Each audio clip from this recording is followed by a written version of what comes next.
I'm Laura Duzett, and I'm author of the Low Nickel Diet Cookbook and Guide, a holistic approach to systemic nickel allergy. It is an allergy that causes over 40% of IBS and a lot of eczema, especially dyshydrotic eczema. This is the book that came out about 1 year ago. I wrote it with Dr. Matthew Zyrus, who is head of the Ohio Contact Dermatitis Center and is also a world-renowned lecturer on contact dermatitis, and he is a board-certified dermatologist. So today we're going to make salmon chowder.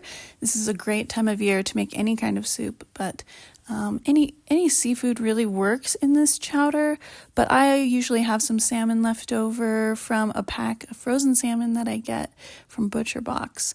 And my partner doesn't really love salmon, so it's a good way for me to get rid of it because he loves the chowder. In fact, this is a great way to get your seafood in. So the meats you would use are some seafood and some bacon. You can see on the screen most of the ingredients that I'm going to use here today. I have used in the past, instead of like little potatoes there, I'll use a frozen mix of root vegetables. That can be really good. You also see carrots there. Any root vegetables really work. I normally make my own chicken broth. Sadly, I am staying at a place where I didn't have all the things I needed for that. I also didn't have enough cream, so I used a little bit of sour cream to make up for that. I'm using arrowroot powder. The problem with cornstarch is that it can raise your blood sugar pretty significantly. So I try to reduce that because when your blood sugar is raised, it can increase inflammation. It can increase kind of the absorption amount in your digestive tract. And we don't want to do that. We want to decrease the excess absorption of nickel. So keeping your blood sugar nice and steady is a good thing. That's one of the main reasons why I prefer using arrowroot. Corn is also it wasn't really meant for human consumption, so reducing corn is a good idea as well. I went ahead and washed the potato, and it looks like I'm going to chop up these carrots into little pieces. You want to think about them fitting onto spoons. Once again, it's not important to be beautiful and precise. Another benefit of soups. My cutting board is sliding around, so here's a little trick that I like to use. You put down a nice kitchen towel underneath your cutting board, and that helps keep it from sliding, especially if you're using a lot of water, washing things off, washing the cutting board off. Things can really slide around. So I'll go ahead and chop these up. I'm going to fast forward through this. Beautiful. And now we're going to cut up this potato. It is unlikely that I do this in a perfect way. Oh yeah, I remember now. I wasn't able to peel this potato because I didn't have a peeler, and I'm afraid of knives. I've cut myself when I was a kid with things, so I am not great with peeling with a knife. I get too scared. So here I'm just cutting off the skins, and being wasteful. I apologize for that. And then we get to chopping up the potato. So I'm just making bite-sized pieces here.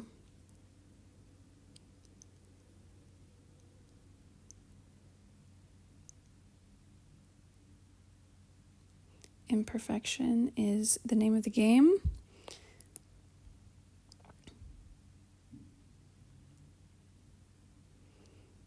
I love to have several bowls around to put the ingredients in. These particular bowls were nice and cheap, and I got them off of Amazon. I think they're in the list below. What's great about them also is that they have these lids that you can put on them, so you can store certain things in the fridge really easily, or just keep them from getting contaminated by the passing microbial friends that we have everywhere. All right, so mixing it up with my hands. Not that that really matters, but it definitely looks nicer. All right, what is next? Just kind of wiping things down a little bit. Probably going to go for the shallots next.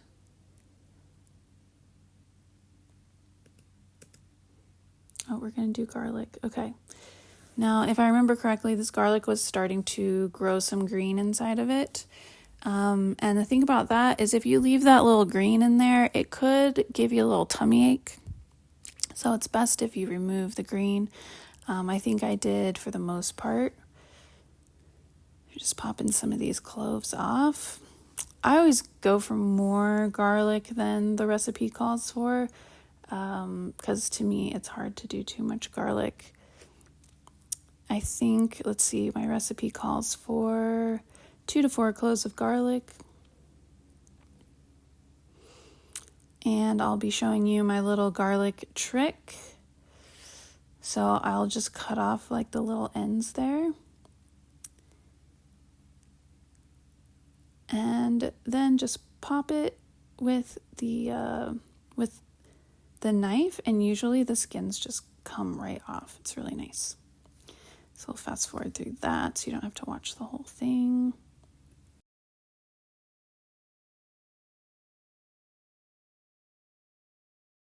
All right, so the last garlic there is done. So now we're just gonna mince it up a little bit. I don't have a garlic press, so I'm probably just going to chop these into little bits.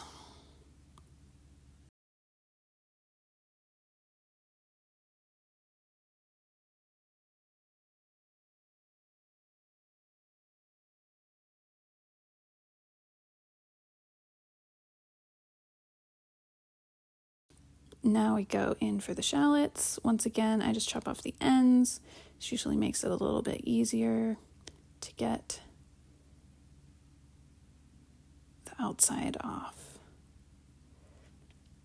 Shallots are a nice lower nickel version of an onion, and it has a nice sweet flavor. I really love shallots.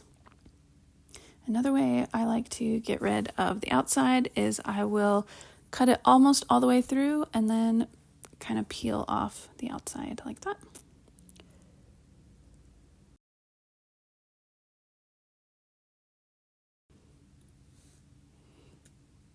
Just grab this other one and take care of this one.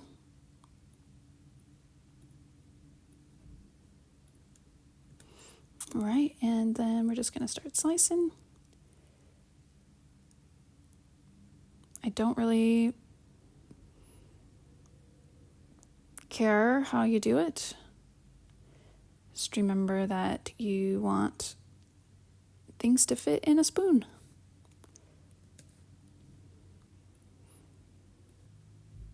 All right, pretty much all the shallots are done here, so we're going to put these in with the garlic because they're going to go into the pot around the same time.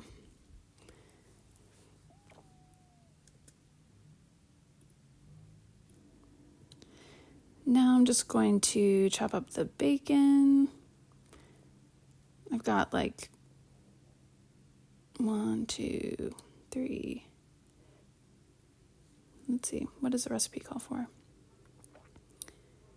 4 strips of bacon chopped. So I think I may have done a little bit more than that, maybe not. And this will add a nice bit of fat and saltiness to the chowder, which we definitely want. In fact, once it was done, it definitely needed more salt. So no worries on the salt. This is when you're going to want to start to heat up a nice pot for your chowder. You're going to heat some butter and olive oil in a large saucepan. I'd say a saucepan or just the pot that you're going to use for the chowder on a medium-high heat. A lot of butter is always best, but this particular recipe calls for 2 tablespoons of butter, 2 tablespoons of olive oil. You really could use any mix of that. You could do all butter, you could do all olive oil.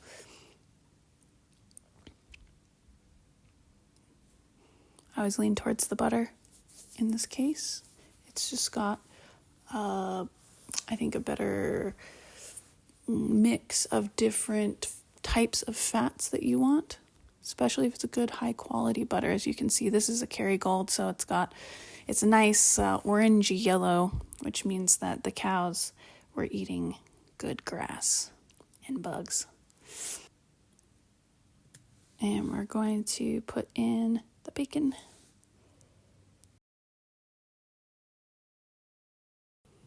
And once the bacon is looking pretty well cooked, you can add the shallots and the garlic and saute that.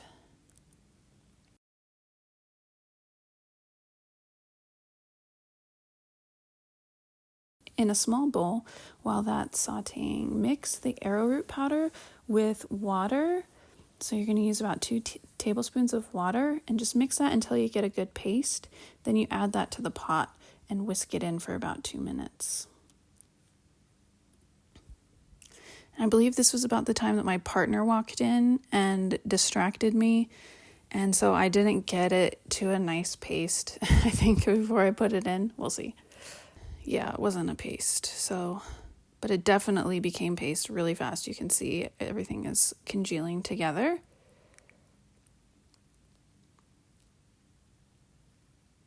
Pasty.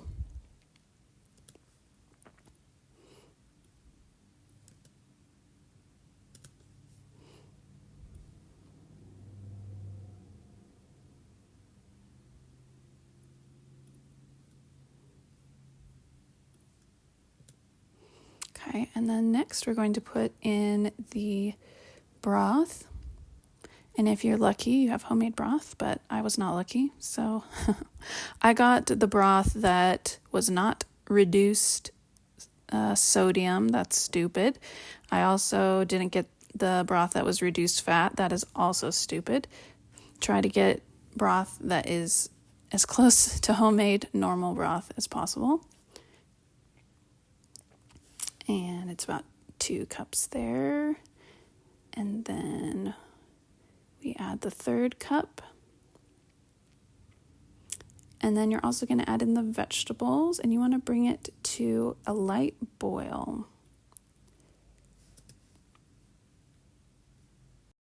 Did add some salt and pepper at this stage.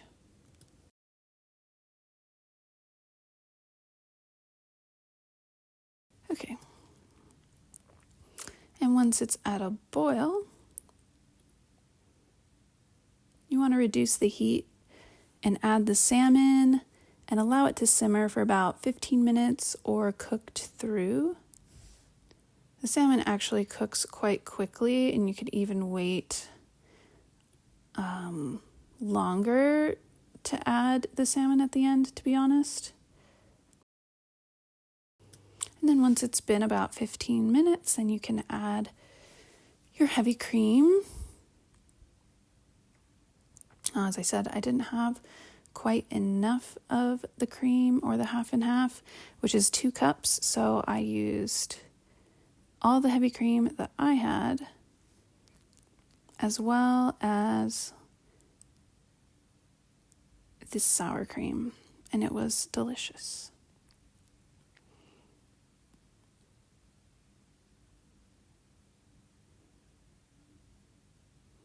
Now, if possible, try to get a cream that doesn't have carrageenan in it or any additives, if possible. But just use what you have access to, no biggie.